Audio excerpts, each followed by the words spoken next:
Thank you for inviting me to this year's Africa Soft Power Summit. I regret that I unfortunately am not able to be with you in person as I had hoped to be in Rwanda with you over the next few days.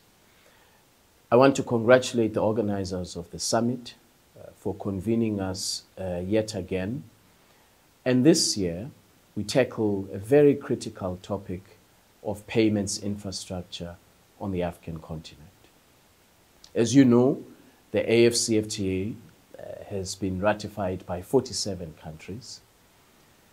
Part of the challenge that the African Continental Free Trade Area has to overcome is the cost of payments, which translates into higher trade barriers across the regions of the African continent. We estimate the cost of payments to be $5 billion annually. This means that our small medium enterprises, our youth entrepreneurs, spend large volumes of money, in this case $5 billion, to trade across regions of the African continent. There are 42 currencies in Africa. The cost of currency convertibility, as I've just mentioned, is a significant barrier to boosting intra-Africa trade. That is why, under the leadership of Afreximbank, with the African Union Commission and the AfCFTA Secretariat, we are promoting a pan-African payment and settlement system which will enable payment in local currency. If you are in Ghana, you will be able to trade in Ghanaian cedi. With your counterparty in Kenya, you will receive the Kenyan shilling. We believe that introducing PAPS, the Pan-African Payment and Settlement System, will enable the African continent, corporations, and small medium enterprises in particular, will enable them to be more competitive, to reach more markets, and to focus on investing in their businesses and to focus on innovation and job creation.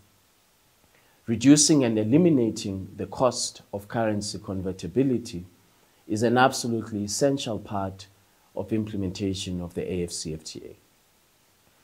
Where we are able to trade in local currency, we will be able to ensure access to trade, access to affordable trade across the regions of the African continent. The Pan-African Payment and Settlement System has been endorsed by the Assembly of Heads of States and Government of the African Union, and they have directed us, the AfCFTA Secretariat, central banks, as well as, of course, Afreximbank. They have directed that we accelerate the implementation of the Pan-African Payment and Settlement System and roll it out across the regions of the African continent.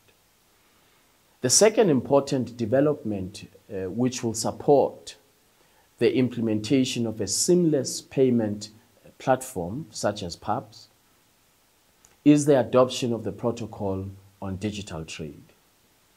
In February this year, the Assembly of Heads of States and Government adopted the very first of its kind, the Protocol on Digital Trade of the AfCFTA.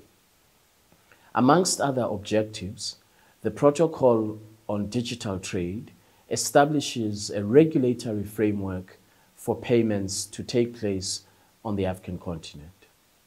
This again is in recognition of the current high cost of currency convertibility as we trade across regions and across borders.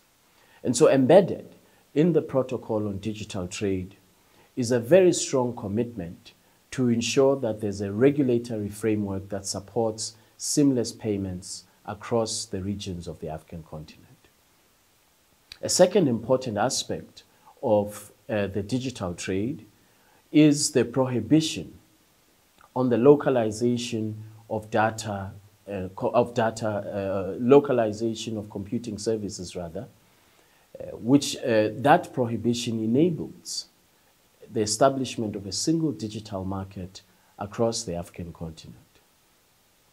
The third aspect of the Protocol on Digital Trade, which is also linked to the effort to support Pan-African payments, is the fact that the protocol now enables free movement of data across all of the countries that have ratified the agreement, subject to certain conditions, such as adhering to national security sensitivities and laws.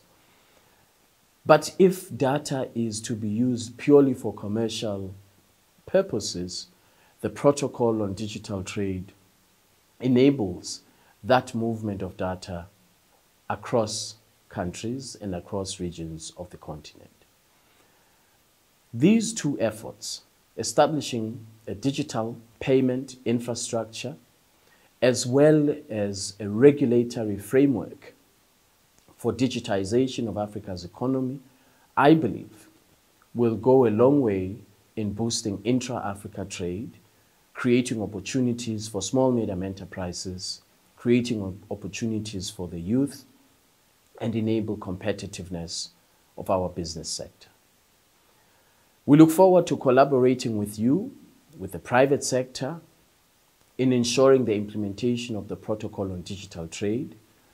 And we invite you, your commercial banks, your central banks, to switch onto the Pan-African Payment and Settlement System as Africa's payment platform and as one of the payment platforms that transcends all regions of the continent to ensure that we significantly boost intra-Africa trade and that we reduce and eliminate the cost of currency convertibility.